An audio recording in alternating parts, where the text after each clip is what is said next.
Hello lovely people, आपका बहुत बहुत स्वागत है evidyarthi.in और अप्पू की पाठशाला में भी। तो आप जानते हो गाइज, सबसे पहले मैं आपसे यही पूछना चाहती हूँ कि आप सब कैसे हो। आई होप सब बढ़िया कर रहे हो, एकदम स्वस्थ हेल्दी शेल्दी हो। और आज का जो वीडियो होने वाला है वो है आपके चैप्टर नंबर 3 का क्वेश्चन आंसर की वीडियो। चैप्टर नंबर 3 है गाइज आपका how the state government works. Civics की किताब से है आपका ये चैप्टर की वीडियो। और आप जैसे जानते ही हो कि ये चैप्टर मैंने पूरा करवाए दिया है। किस किसने मेरे सारे टॉपिक्स नहीं देखे? हाँ, मुझे पता है बहुतों ने हाथ उठाया है, तो ठीक है, जाके जल्दी से मेरे सारे के सारे टॉपिक्स देख लेना। बहुत ही अच्छे से डिटेल्ड एक्सप्लेनेशन में समझाया है। और भाई ये वाली वीडियो होने वाली है हमारी क्वेश्चन आंसर की वीडियो। अब गाइज एक छोटी सी बात मैं आपको बताना चाहूंगी, छोटी सी, पक्का छोटी सी है, ठीक है। अब वो गाइज ये है कि हम लोग क्वेश्चन आंसर्स तो आप लोग कहीं से भी कर सकते हो, तो हम लोग क्वेश्चन आंसर्स अलग से इसलिए कराते हैं जिससे आपकी एक अच्छी सी प्रैक्टिस हो जाए। ठीक है, एग्जाम्पल लेके देखते हैं। मैम एक एग्जाम्पल देती है, ठीक है। अब यार समझ लो आपने ना चैप्टर पढ़ लिया है, बस पढ़ के उसको दिमाग में रखा है, आपने अभी तक उसे लिखा नहीं है, प्रैक्टिस नहीं करा है, तो ऑब्वियसली एग्जाम में जाके हालत खराब होने वाली है भाई। क्योंकि सिर्फ पढ़ने से कुछ नहीं होता गाइस, जब तक हाथ में लिखना नहीं आता, जब तक वो अक्षर हमारे हाथ में छपते नहीं है ना, तब तक हमारे एग्जाम में बड़ी दिक्कत आती है उस क्वेश्चन को करने में। क्योंकि मेरी मैम थी, उन्होंने गाइस एक बार बोला था कि बेटा तुम लिख लिख के याद करती हो क्या? मैंने बोला नहीं मैम, मैं तो बस चैप्टर पढ़ के भाग जाती हूँ, फिर एग्जाम लिख के आ जाती हूँ। तो मैम ने बोला नहीं बेटा, अगर आप ऐसे सिर्फ पढ़ के रखोगे, हमारा दिमाग मेमोरी कार्ड की तरह वैसे काम तो करता है, लेकिन मेरी मेमोरी कार्ड काफी घिसी पिटी है, तो उसको पहले आप हाथ से लिखो तो अच्छी प्रैक्टिस हो जाती है। और यहाँ पे भी आप ऐसे ही कर सकते हो गाइस, सारे क्वेश्चन आंसर आप होमवर्क में तो लिखते ही होगे, लेकिन यहाँ पे मेरे साथ आके अगर एक बार आप अभ्यास कर लो, एक प्रैक्टिस कर लो, तो आपको वो चीज अच्छे से छप जाएगी दिमाग में, ठीक है। तो बिना किसी बतौलाबाजी के हम लोग जल्दी से शुरू करते हैं हमारी वीडियो क्वेश्चन के आंसर के साथ। तो क्वेश्चन नंबर 1 जरूर शुरू कर देते हैं, ठीक है, जरूर। तो भाई use the terms constituency in and represent to explain who an MLA is and how is the person elected। अब यार चैप्टर तो मैंने भी पढ़ा है, लेकिन कभी कभार ऐसे क्वेश्चन देख के थोड़ा सा डर सा लग जाता है कि क्या पूछ रहा है, क्वेश्चन में पूछ क्या रहा है। चैप्टर पढ़ के आई हूं मैं, फिर भी समझ नहीं आ रहा क्वेश्चन। सो गाइज, अगर आपको क्वेश्चन समझने में भी थोड़ी दिक्कत होती है तो उसको आप तोड़ तोड़ के समझो। किस तरीके से? Use the term constituency. अब कॉन्स्टिट्यूएंसी का मतलब क्या होता है? एरिया होता है भाई। ये सीधा सीधा बच्चे ने आंसर दे दिया होगा, मैंने चुनु मुनु ने, जिसने वीडियो देख के आया है, क्योंकि उसके अंदर मैंने सब अच्छे से समझा रखा है।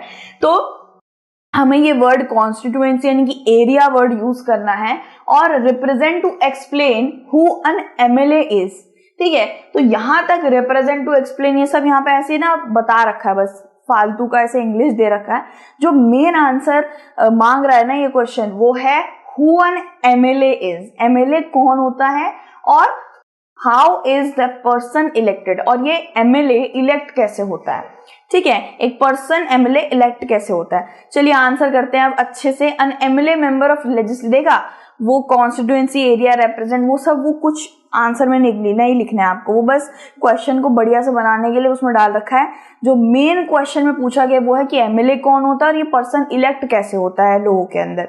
सो मैं आपको सबसे पहले बता दूं कि एमएलए इलेक्ट कैसे होता है, एमएलए बनता कैसे है। सबसे पहले एक एरिया होता है गाइस, कुछ भी एरिया ले लो, वैशाली ले लो, गाजियाबाद तो एक सिटी हो गई, मेरा एरिया है वैशाली, ठीक है, वैशाली सेक्टर 5। तो यहाँ पे ये एरिया हो गया गाइस। मेरे एरिया का जो पार्षद है ना, मतलब मेरे एरिया का जो एमएलए है, वो एक वुमेन है, उनका शायद क्या नाम है, नाम भूल गए, कुछ भारद्वाज, नीला भारद्वाज, ऐसे कुछ नाम है उनका, ठीक है।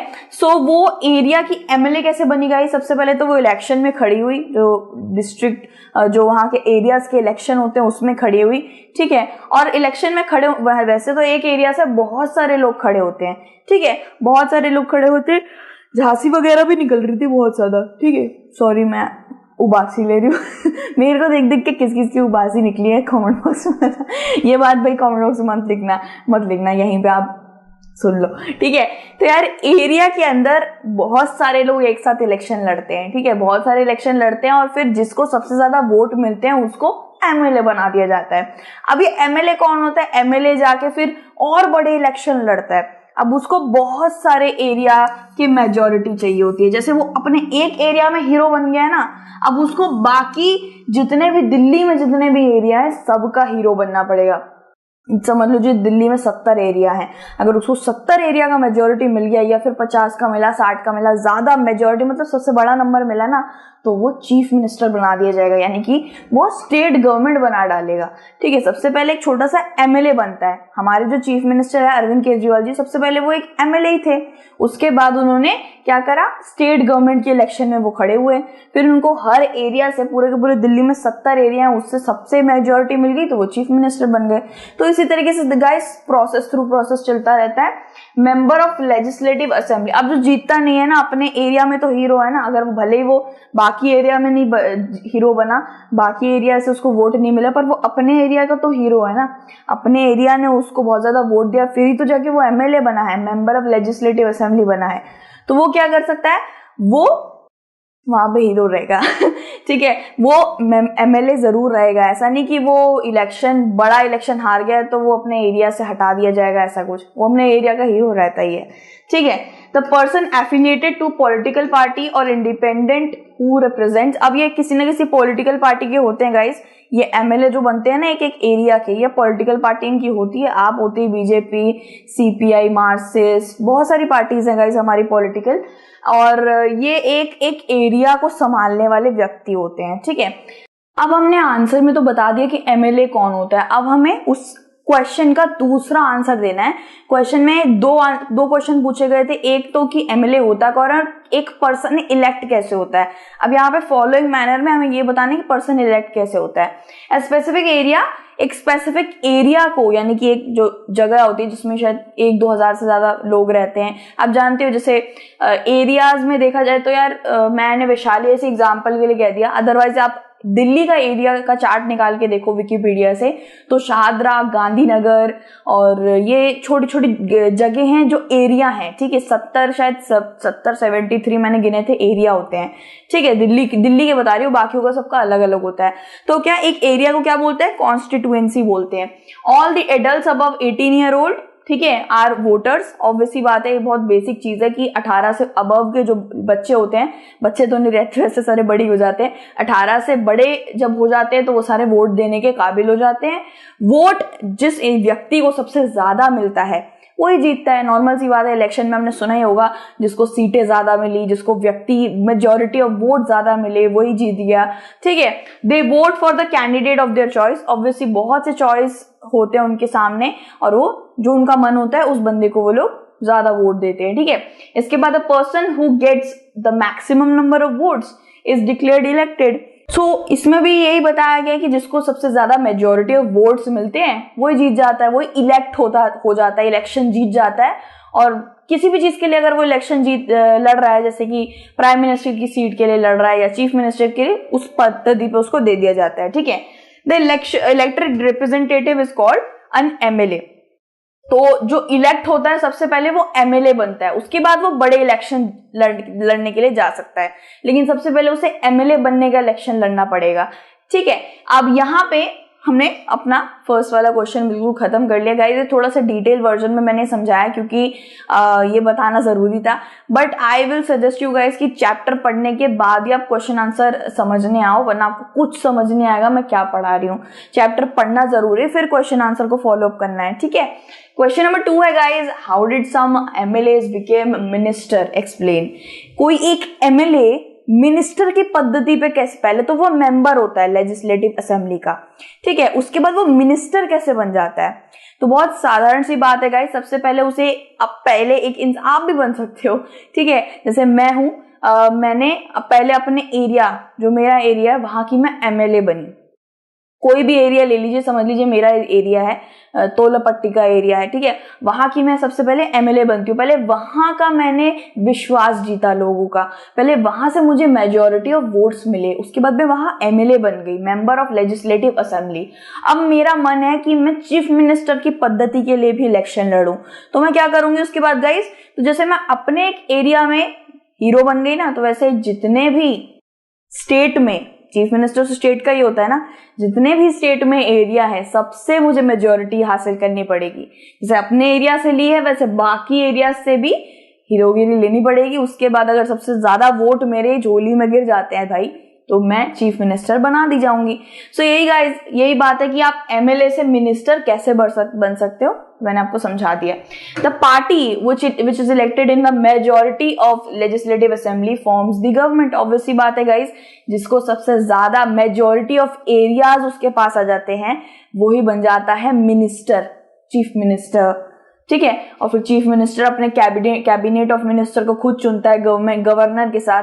आपको बस एक चीज याद रखनी गाइस कि स्टेट गवर्नमेंट के अंदर 3 पिलर होते हैं जो उसे बनाते हैं। एक है गवर्नर, एक है चीफ मिनिस्टर, और ये गवर्नर और चीफ मिनिस्टर एक दूसरे में वार्तालाप करके कैबिनेट ऑफ मिनिस्टर्स को चुनते हैं। जैसे ministry of health, ministry of agriculture, ministry of public work, PWD, ठीक है। ये सब छोटे छोटे मिनिस्टर्स ये चीफ मिनिस्टर और गवर्नर मिलके चुनते हैं, ठीक है। तो अगर आपको मिनिस्टर बनना है तो भाई इलेक्शन भी जीतना पड़ेगा, लड़ना पड़ेगा।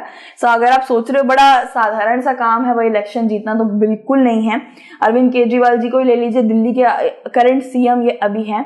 तो इन्होंने क्या करा होगा, सबसे पहले अपने एरिया के MLA बने, उसके बाद उन्होंने बड़ा इलेक्शन चीफ मिनिस्टर का लड़ने के लिए गए, ठीक है। इनकी पार्टी ने इनको आगे करा कि भाई तुम लड़ो चीफ मिनिस्टर, तुम बनो। पार्टी के में तो बहुत लोग होते हैं ना, वो एक ही बंदे को आगे कर सकते हैं बस चीफ मिनिस्टर बनने के लिए, ठीक है। उसके बाद वो चीफ मिनिस्टर बने, इनको सबसे ज्यादा मेजोरिटी ऑफ वोट्स मिले। बीजेपी, INC ये सब पीछे रह गए, इंडियन नेशनल कांग्रेस ये आगे हो गए, तभी जाके तो ये आज इस पद्धति पे बैठे हुए हैं ना। तो as per constitutional provisions the ruling party elects its leader who is called the chief minister.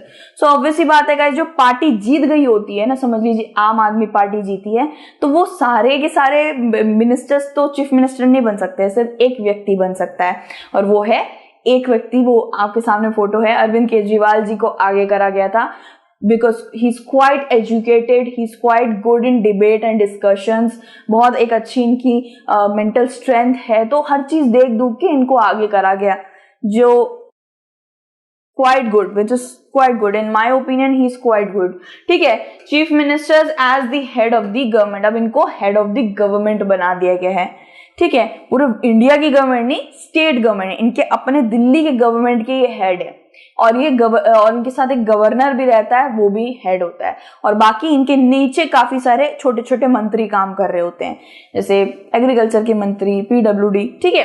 Chief minister in consultation with the governor, देखा, ये फिर अपने वो गवर्नर से बातचीत करते हैं और फिर constitutes a cabinet which includes member of his her party as minister। फिर ये क्या करते हैं, गवर्नर के साथ मशवरा करके इनके आम आदमी पार्टी में जितने भी लोग होंगे उनको एक एक पद्धति दे देते हैं, ठीक है। ऐसा ही होता गाइज, हमारे स्कूल में भी था, शायद 11th क्लास की बात है गाइज, हमारे स्कूल में एक एक हाउस बने हुए थे, Tagore house, Vivekananda house, Sarojini house.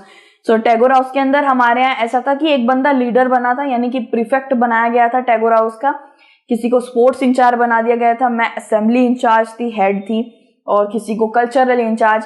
तो इसमें भी ऐसा ही है गाइस कि एक इंसान प्रीफेक्ट बनता है जो चीफ मिनिस्टर होता है, और उसके नीचे जो काम कर रहे होते हैं वो छोटे छोटे मंत्री होते हैं, जो खुद प्रीफेक्ट चुनता है गवर्नर के साथ, ठीक है। ये कुछ इस तरीके से आप समझ सकते हो। The MLAs who become ministers are allotted with the portfolio। फिर यार इनको पोर्टफोलियो दी जाती है। Here the MLAs turned ministers become accountable for the entire state for that particular portfolio।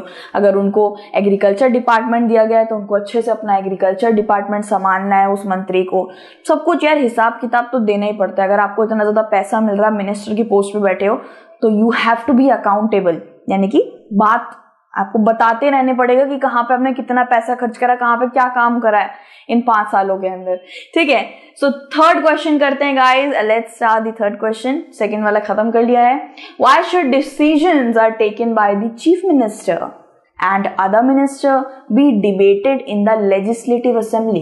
यहाँ पे बोला है कि जो डिसीजन मेकिंग होता है किसी भी चीज का, अपने मतलब दिल्ली के तो अरविंद केजरीवाल जी है, तो वो दिल्ली में जो भी डिसीजन बनाते हैं और उनके साथ में उनकी पार्टी के मिनिस्टर जो उन्होंने बना रखे हैं, उनके साथ ये जो भी डिसीजन बनाते हैं और उनके मंत्री डिसीजन बनाते हैं, वो लेजिस्लेटिव असेंबली में डिबेट क्यों होता है भाई? वो तो भाई चीफ मिनिस्टर है और उन्होंने जितनों को भी मिनिस्टर बनाया उनके पास भी काफी अच्छी पावर है। तो इन लोगों को लेजिस्लेटिव असेंबली में जाकर क्यों बताना पड़ रहा है कि हाँ मैं ये कर रहा हूँ वो कर रहा हूँ? मतलब अगर पापा, हमारे जो पापा होते हैं, वो अगर राशन वगैरह ला रहे होते हैं, घर का सामान ला रहे हो, तो क्या वो पहले आके हमें लिस्ट दिखाते हैं?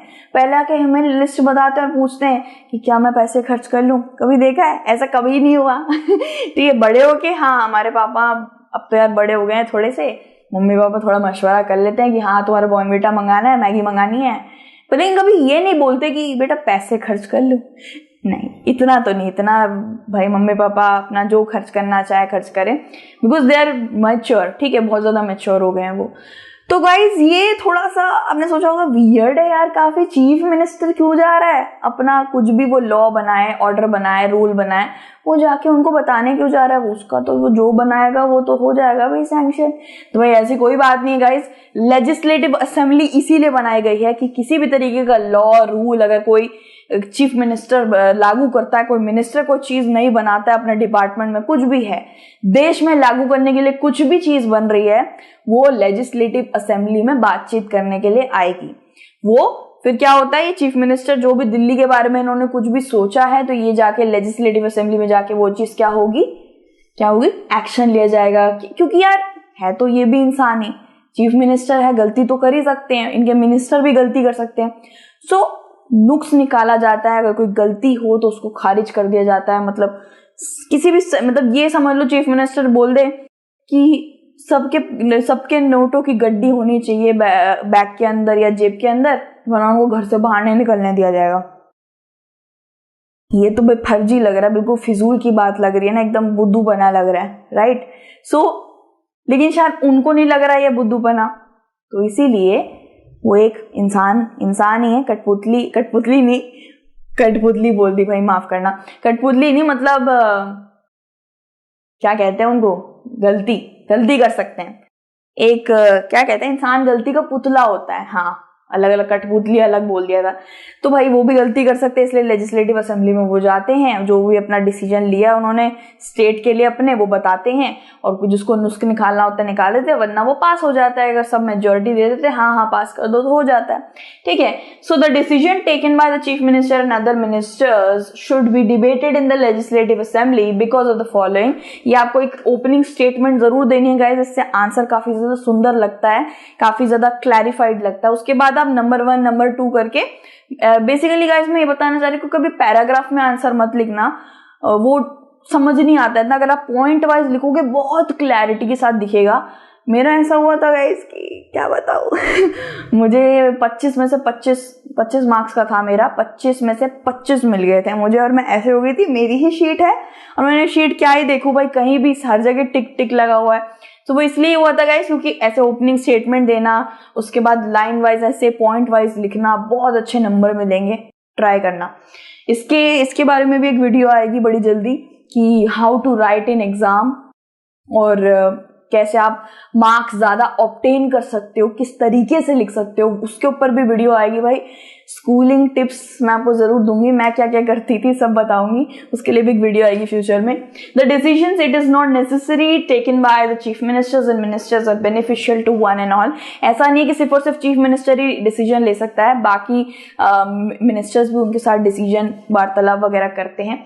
All the MLA should know about them. कुछ भी डिसीजन लेगा चीफ मिनिस्टर या उसकी पार्टी दिल्ली के लिए, तो वो एमएलए को पता रहना चाहिए। और एमएलए को पता कैसे चलेगा, घर घर जाके तो पता नहीं करने देंगे ना, घर घर जाके तो एमएलए को नहीं बताएंगे। तो कहाँ आना है, एरिया कहाँ है, अड्डा कहाँ है, मेंबर ऑफ लेजिस्लेटिव असेंबली में आना है, राइट? सो एमएलए को पता करने के लिए उन्हें लेजिस्लेटिव असेंबली में बुलाना पड़ेगा, फिर उनको बताना पड़ेगा। ठीक है, बिल्कुल ऐसे ही होता है गाइस कि जब परिवार से कोई जा रहा होता है, विदेश वगैरह जा रहा होता है, तो सब एकदम गैदर हो जाते हैं घर के अंदर, खाना पीना समोसा पार्टी वगैरह करते हैं, और फिर वहां पे वो बताता है कि हाँ ये मैंने फैसला लिया, मैं जा रहा हूँ विदेश। तो बिल्कुल वैसी बात है, चीफ मिनिस्टर आता है और लेजिस्लेटिव असेंबली के अंदर सबको बताता है कि भाई क्या डिसीजन लिया है, और अगर अच्छा नहीं लगा तो खारिज, लगा तो सैंक्शन। इसके बाद है इंपॉर्टेंट सजेशंस में be incorporate in the final decisions. तो अगर फाइनल डिसीजन जो भी कुछ भी लिया चीफ मिनिस्टर ने, कोई भी अपना रूल लॉ जो भी वो लेकर आया है अपने साथ, उसके अंदर मतलब क्या कहते हैं उसको, ये क्या है, ये क्या है, क्या कहते हैं उसको गाइस, बताओ मुझे क्या कहते हैं। आप मेरे शायद दिमाग में नहीं घुस पा रहे हो, ठीक है। अब यार हाँ, उसको कहते हैं खोट निकालना। तो भाई ये खोट निकाल सकते हैं ये सारे एमएलएज उस बेचारे के डिसीजन के ऊपर, कुछ भी। वैसे एमएलएज ये दे आर क्वाइट एजुकेटेड, निकाल भी रहे हैं तो किसी वजह से ही निकाल रहे होंगे। सो फोर्थ वाला पॉइंट है adversely affecting points are deleted after the debate. So यार कभी कभी ऐसा भी होता है कि चीफ मिनिस्टर का डिसीजन आधा अच्छा होता है आधा बुरा होता है, तो बुरे वाले को हटा देते हैं, अच्छे वाले को रख लेते हैं, ऐसा भी होता है। फिफ्थ पॉइंट है the decision so taken are the decision of all the members and hence the people. तो यही होता है गाइस, जो भी डिसीजन लिया जाता है पहले पास आउट होता है एमएलएस के मेजोरिटी से, उसके बाद ही वो लोगों के लिए लागू कर दिया जाता है। इसके बाद क्वेश्चन नंबर 4 पे आ गए हम लोग। गाइस ये मैं पहले बता देना चाहती हूँ, बीफ मैं आपके साथ काफी फ्रैंक, आप जानती हो अप्पू मैम फ्रैंक है आपके साथ, लेकिन देख सकते हो ये जो आता है ना आपका टेबल वाला वगैरह, ये टेबल वगैरह नहीं आता है इतना एग्जाम में, मैंने तो कभी नहीं देखा, ना ही मेरे एग्जाम में कभी आया है। तो यहाँ पे ये बताया what was the problem in Patalpuram, जो हमने बुक में नहीं पढ़ा था पटलपुरम के बारे में। What discussion actions were taken by the following pill in the table. ये लगता है बुक के अंदर भी पिल ही है, ठीक है। तो फिल करना है टेबल को, public meeting, legislative assembly, press conference, chief minister. Guys ये इतना भरने की जरूरत नहीं है, लेकिन मैं आपको बता देती हूँ। पब्लिक मीटिंग आप जानते हो, लोगों के सामने भी अपना रूल है, जो भी आपने चीफ मिनिस्टर बन के आपने लागू वागू किया है वो पब्लिक मीटिंग में भी आपको समझाना पड़ता है। दूसरा है लेजिस्लेटिव असेंबली। आप जानते हो लेजिस्लेटिव असेंबली में क्या होता है, चीफ मिनिस्टर कुछ भी अपना रूल लॉ कुछ भी लेकर आया है तो वहां जाके उस पर डिबेट होगा, उस पर एक्शन लिया जाएगा, सजेशंस दिए जाएंगे, एमएलए ये सब करते हैं, ठीक है। इसके बाद है प्रेस कॉन्फ्रेंस। प्रेस कॉन्फ्रेंस का क्या होता है गाइस, प्रेस कॉन्फ्रेंस में कौन होता है, ऑब्वियसली प्रेस होती है। तो भाई चीफ मिनिस्टर ने इसके बाद कुछ भी, जैसे एमएलए से उसको क्या मिल गया, मेजोरिटी मिल गया, वो रूल या लॉ पास हो गया है, चीफ मिनिस्टर जो भी लेके आया था वो पास हो गया। उसके बाद प्रेस कॉन्फ्रेंस में उस चीज को बता दिया जाता है, ढिंडोरा पीटा जाता है, प्रेस को बता दिया जाता है कि भाई सब में ढिंडोरा पीट दो कि मैंने ये रूल लॉ पेश कर दिया है। उसके बाद पता ही है आपको, मोदी जी ने ऐसे करा था, उसके बाद डिमोनेटाइजेशन का फिर हमें प्रेस से ही तो पता चला था ना, मीडिया से ही पता चला था, न्यूज से। इसके बाद चीफ मिनिस्टर ने पटलपुरम में क्या किया था, चीफ मिनिस्टर ने भाई वो गए थे, बातचीत करी थी। वैसे चीफ मिनिस्टर में पटलपुरम में वाटर क्राइसिस चल रहे थे, तो इसीलिए उस जगह वहां वो गए, उनको जो इस वजह से मर चुके थे, पानी गंदा पीने, दूषित पीने, बॉडी उनकी खराब हो गई थी, फिर डेथ हो गई थी, उनको कंपनसेशन दिया वगैरह वगैरह। ये बुक के अंदर था आपके, तो यहाँ पे आप देख सकते हो गाइस, इसको स्क्रीनशॉट ले सकते हो। वैसे तो ये मेरी तरफ से फ्रॉम माय ओपिनियन ये इतना ज्यादा नहीं आता है एग्जाम में ये भरने का। मैंने सब इसलिए नहीं लिखा पीछे, I have my crayon, I have my pencil, you can see. मैंने इसलिए नहीं लिखा क्योंकि यार इतना देखो लाइन कितनी लंबी लंबी लिखी पड़ी है, और मैं लिखने का, हम क्या जोर देंगे लिखने का, नहीं देंगे, वैसे इतना लेट हो रहा है, मतलब टाइम नहीं वेस्ट करना है यार अपुन का, आपका भी नहीं अपुन का भी नहीं वेस्ट करने का है, क्या पॉइंट पे आने का है।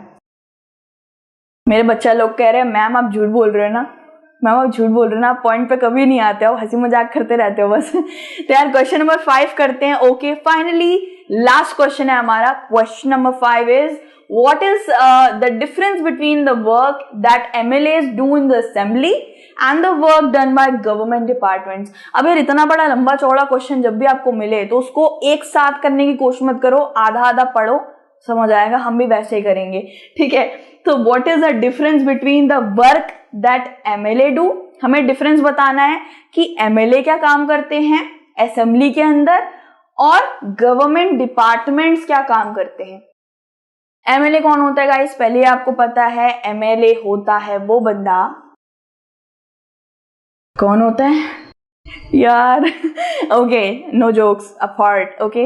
एमएलए यार वो बंदा होता है जो लेजिस्लेटिव असेंबली के अंदर चीफ मिनिस्टर और बाकी जो जिसने भी गवर्नमेंट बनाई होती है ना, उनके डिसीजंस और एक्शंस पे खोट निकालता है, उनको मंजूरी देता है, एक तरीके से उनका काम चेक करता है, एक ऑथोरिटेटिव फिगर बन के रहता है एमएलए लेजिस्लेटिव असेंबली के अंदर, ठीक है। Assembly and work done by government department, और गवर्नमेंट डिपार्टमेंट में देखा जाए तो जिसने गवर्नमेंट बना रखी है, समझ लीजिए अरविंद केजरीवाल जी ने गवर्नमेंट बना रखी है, तो वो अपनी आम आदमी पार्टी से तो छोटे छोटे मिनिस्टर्स लेते हैं ना, कोई एग्रीकल्चर मिनिस्टर होता है, कोई हेल्थ मिनिस्टर होता है। सो यार इनका काम भी चेक करके एमएलए ही रखते हैं। अगर एक समझ लीजिए आम आदमी पार्टी के एग्रीकल्चर मिनिस्टर ने कोई रूल या लॉ जारी करना है, तो सबसे पहले वो लेजिस्लेटिव असेंबली में जाके फिर से वो एमएलए ही देखेगा। तो एमएलए समझ लीजिए इन सब के ऊपर होते हैं, मतलब एक ऑथोरिटेटिव फिगर होते हैं, ठीक है। इनके काम वगैरह को चेक करके रखते हैं। तो यहाँ पे ये बताया गया है कि department is headed by the minister who is also an MLA.